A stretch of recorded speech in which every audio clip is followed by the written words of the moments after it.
नमस्कार, महासागरच्या खरीखरीमध्ये मी ऐश्वर्या शिंदे आपलं स्वागत करते.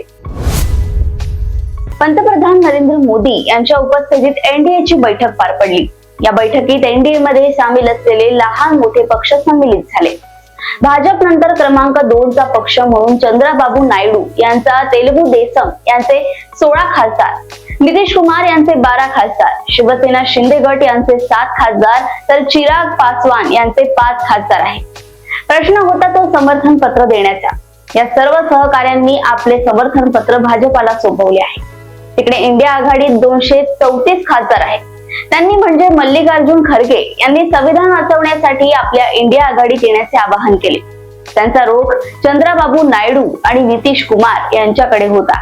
पण जोपर्यंत इंडियाकडे आपण गेल्यावर बहुमत येणार नाही तोपर्यंत हे दोघेही दिग्गज इंडियाकडे वळतील असे वाटत नाही. यापूर्वी कितीही अपमान आणि आपल्या मागण्या मान्य न करण्याचा इतिहास असला तरी आता या दोन्ही आजी आणि भावी मुख्यमंत्र्यांच्या हाती एनडीए सरकारचे स्थैर्य अवलंबून आहे. चंद्राबाबू नायडू यांनी आपल्याला 3 कॅबिनेट मंत्री, 2 राज्यमंत्री, लोकसभेचे अध्यक्षपद आणि विशेष राज्याचा दर्जा देण्याची मागणी केली आहे. म्हणजे महाराष्ट्रात जो प्रकार झाला त्या 40 आमदारांच्या मागे 10 मंत्री होते. भाजपच्या 105 आमदारांच्या मागेही 10 मंत्री होते. त्याचप्रमाणे अशा प्रकारचे सरकार चालवताना कशी सौदेबाजी करावी यात विशेष प्रावीण्य असलेले चंद्राबाबू नायडू काही अटी घातल्याशिवाय आणि आश्वासने घेतल्याशिवाय ऐकतील असे वाटत नाही. नितीश कुमार यांना महत्वाची पदे आणि विशेष राज्याचा दर्जा हवा आहे. चिराग पासवान यांना 1 कॅबिनेट मंत्रीपद आणि 1 राज्यमंत्रीपद हवे आहे. एकनाथ शिंदेचे अजून माहित नाही, म्हणजे या 33 खासदार असलेल्या पक्षांना 12 ते 14 मंत्रीपदे हवी आहेत. आतापर्यंत नितीश कुमार यांचे 16 खासदार असूनही केवळ 1 मंत्रीपद देऊ असे म्हटल्यावर नितीश बाबूंनी तो प्रस्ताव नाकारला होता. पण त्यामुळे सरकारचे काहीच बिघडले नव्हते, कारण ते मोदी सरकार होते.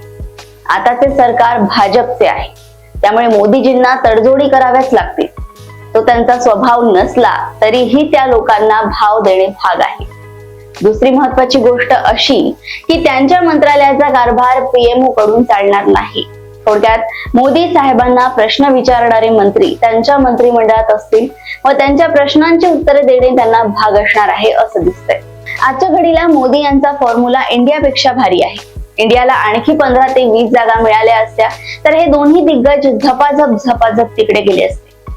पण आता जोपर्यंत आणखी 15 ते 20 खासदार त्या बाजूला येत नाही तोपर्यंत हे 2 दिग्गज एनडीएच्या बाहेर पडतील असं दिसत नाही.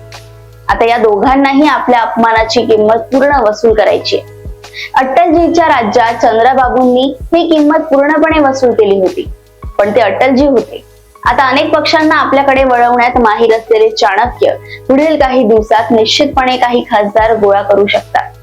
असे झाल्यावर एकदा का या दोघांच्या शिवायही बहुमत मिळाले तर दोघांची पंचायत होऊ शकते.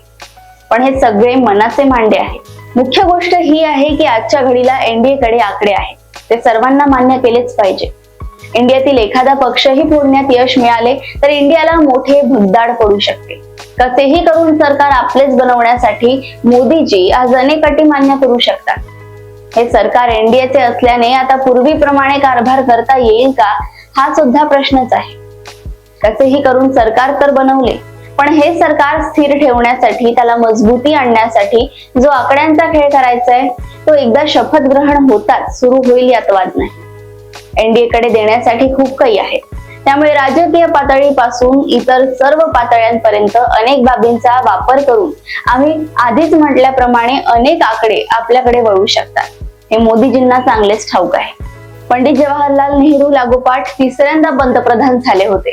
तो मान आता मोदीजींना मिळेल यात शंका नाही. पण यापुढे घटक पक्षांना सोबत घेतल्याशिवाय धोरणात्मक निर्णय घेता येतील अशी परिस्थिती राहणार नाही. आता 1-2 खासदार असलेल्या पक्षांनाही मंत्रिपदाची रेवडी द्यावी लागेल. तसेच एकदा मोठा निर्णय घेताना सर्वांना विचारात घ्यावे लागेल.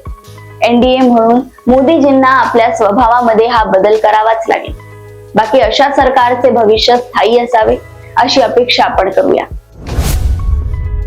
अशाच राजकीय घडामोडी व अपडेट सोबत पुन्हा भेटूया महासागरच्या खरीखरीमध्ये. बघत राहा महासागर. आणि अजूनही तुम्ही आमच्या चॅनलला लाईक आणि सबस्क्राईब केलं नसेल तर लगेच लाईक आणि सबस्क्राईब करा आणि बघत राहा महासागर. नमस्कार.